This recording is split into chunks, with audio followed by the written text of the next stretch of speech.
کہا حضور جتنا کچھ تھا وہ سارا لا کر آپ کے قدموں میں رکھ دیا، گھر اس میں اللہ بھی ہے اور اس کا رسول بھی ہے۔ گھر میں کیا ہے؟ یہ سیدنا صدیق اکبر کا عقیدہ ہے۔ اور یہاں سے ایک اور عقیدہ جو مسئلہ اخذ ہوتا ہے، وہ بھی حضور تو سامنے بیٹھے ہوئے تھے، گھر میں حضور تو بولیں بھائی، تو وہاں وہ سیدھا سیدھا مسئلہ تھا۔ جب انہوں نے کہا تھا کہ گھر کس کو چھوڑ آیا ہوں، اللہ کہنا چاہیے تھا نا، وہ کہہ رہے تھے گھر میں اللہ بھی چھوڑ آیا، اس کا رسول بھی چھوڑ آیا۔ ہمارے گھر، ہمارے دل، ہمارے مال اللہ اور اس کے رسول کے فیض سے خالی نہیں ہوتے۔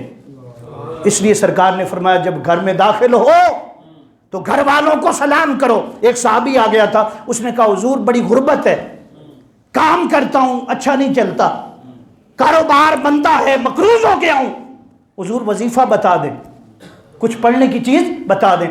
آپ نے فرمایا میں پریکٹیکل بتاتا ہوں، وہ کرو جا کے، پڑھنا نہیں ہے اس میں، پریکٹیکل کر کے دکھانا۔ وہ کیا؟ فرمایا جب گھر جاؤ نا تو اپنے دروازے پر کھڑے ہو کر جتنے گھر والے ہوں گے، بیوی بھی ہوں گی، بچے بھی ہیں، جو بھی فیملی، سب کو السلام علیکم ورحمۃ اللہ۔ کیا وظیفہ ہے؟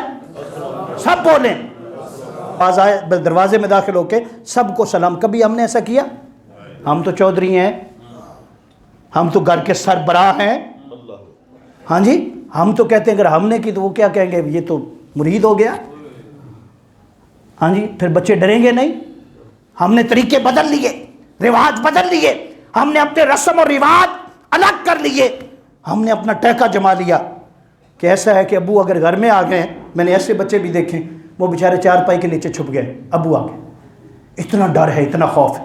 اور ادھر حضور کی زندگی کہ حضور آ گئے، حضرت حسن حسین بھاگ کر آ گئے، حضور کو سواری بنایا، حضور کے کندھوں پر سوار ہو گئے۔ آقا نے فرمایا شہزادو کندھوں پر سوار ہوئے ہو اور بھی سواری کرنا چاہتے؟ جی حضور۔ فرمایا میں گھوڑا بنتا ہوں، سواری بنتا ہوں، تم میری پیٹھ پر چڑھ جاؤ۔ داتا علی اجویری نے لکھا اپنی کتاب کشف المحجوب میں، فرماتے وہ حضور کی زلفوں کو پکڑ کے مہار بنا رکھی تھی، کبھی ایسے کرتے تھے تو حضور ایسے ہو جاتے تھے، کبھی ایسے کرتے حضور ایسے ہو جاتے۔ ہم کہتے گھروں میں برکتیں نہیں ہیں، کیوں برکتیں نہیں ہیں؟ ہم نے برکت والا ماحول ہی نہیں بنایا۔ تو تھکے ہوئے رات کو صاحب جی آئیں گے، سارا دن کا اس نے جو بھی بات کرنی لڑ پڑنا، کہ سارا دن میں کھپا ہوا ہوتا ہوں، پریشان کرتے ہیں لوگوں کا، گھر والے پریشان نہیں، ایسی نہیں۔ اپنی زندگی میں